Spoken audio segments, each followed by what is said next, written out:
So first of all, I just want to say my camera just died, but I still want to get this done. So I am going to be doing the rest of this on my phone. So hopefully the lighting and quality isn't too bad. But first, all I'm doing is adding this whole bag of aspen. And now I'm just going to spread this out in the tank, although I'm going to leave a little area over here clear for the sand to go. There, so now I have a couple inches of aspen here, which is good. Kenyan sand boas love to burrow. So I'm going to have the aspen all along here, and then I'm going to put the sand over here. I realized I didn't have as much sand as I thought, so I decided I'm only going to put it in that little corner over there. Okay, so it turns out there's actually more than I thought, so I'm going to push some aspen over again so then I can have a full sand pile without it being a weird mountain like that.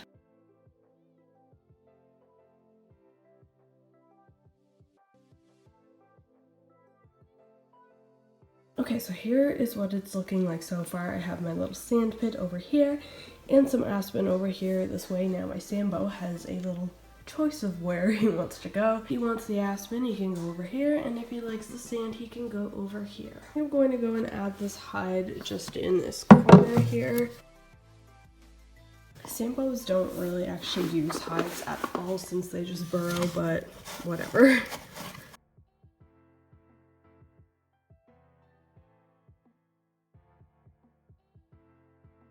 Okay, so now that's in there. I'm liking it so far. I do want to keep it fairly desert-y looking. So here's what we have so far. Next up, I think I'm going to go and add this little skull. I think I'm going to add this in the sand part. Probably just kind of bury it in the sand a little bit for looks. Okay, yeah, I think I like that. So we have the skull over here and the little hide over here. And I'm going to go ahead and just add his water dish in here. Okay, so now I have all these little stones. They're just plain black stones. So I'm going to go ahead and put those throughout the enclosure.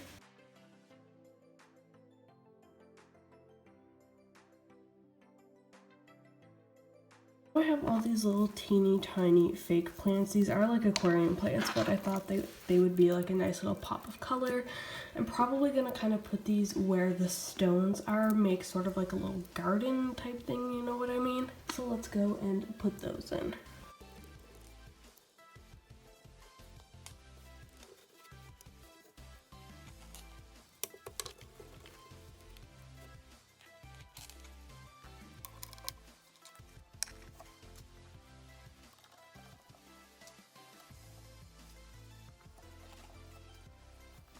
Left out the corkwood. I didn't think that I was going to use this just because I do want to put this in one of my ball python's enclosures, and I feel like they will enjoy it more than my sand boa will because he could literally care less about what's in his enclosure as long as he could burrow. Then I also left out this little terracotta pot here. I do want to add it in, but I feel like it just doesn't match anything. Like, I feel like it'll look so random in there, so I'm going to leave it out for now. I may end up adding it later on. Who knows, we'll see. Here is like the finished product of the tank. Obviously, I still need to connect the heat pad and the thermostat, which are over there, but those can wait for now. So over here, we have our little sand section and the skull back here.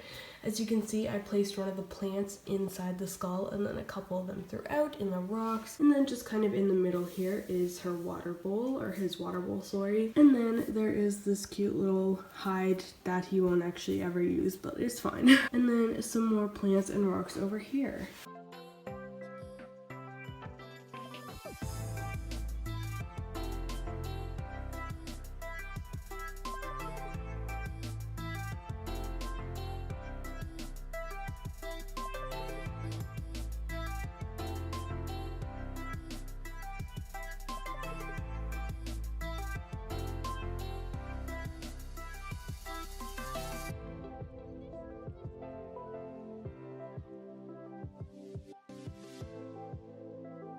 So quickly, I just want to talk about why I choose to use like sand and aspen and why I previously only used aspen.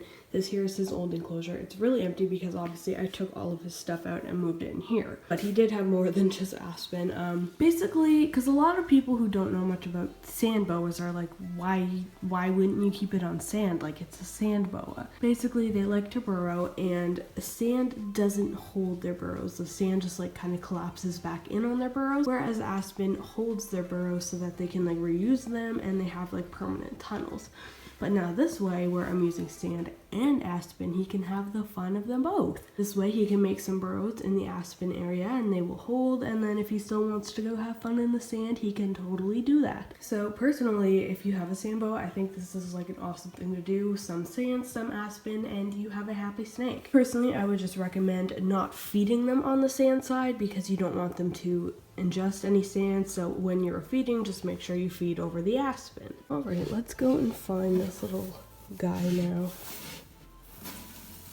Oh, I see him.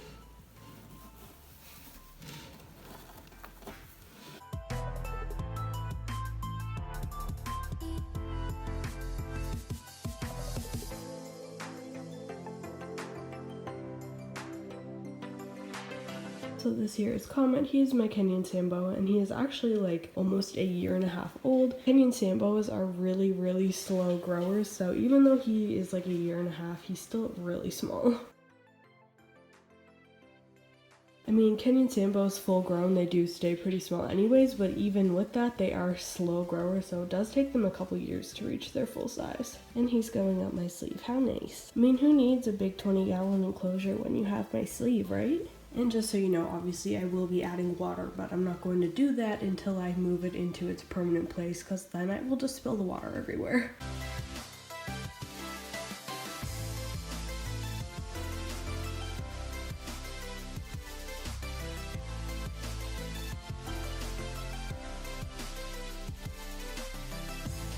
Let's go and see what you think of your new home. Are you excited? Ooh, already having fun in the sand.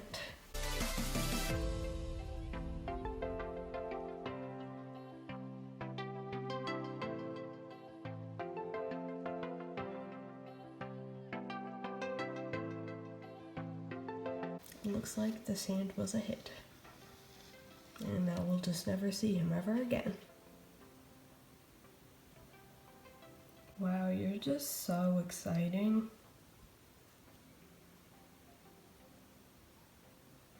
The excitement going on right now is just almost like too hard to contain.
Okay, so this here is where the enclosure is going to go, on the shelf in my reptile room here.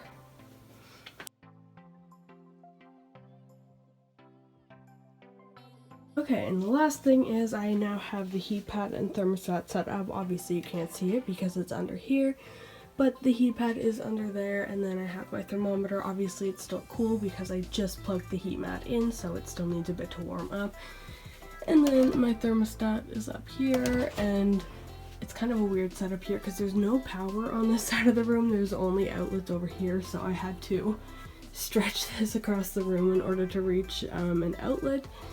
So yeah, there's the thermostat up there and everything is set up here to keep it nice and safely warm. So thank you guys all for watching this video. I really hope you enjoyed it. Once again, this was inspired by Go Herping's Kenyan Sambo setup. His though is 10 times better than mine. He has like live plants and everything, so I would definitely recommend checking his out. It will make mine look horrible in comparison. I will link his video in the description below so you guys can check it out if you want to. But thank you all for watching my video. I really hope you liked it. If you do, be sure to give it a big thumbs up, subscribe to my channel if you aren't already, and I will see you all in my next video. Thank you so much for watching.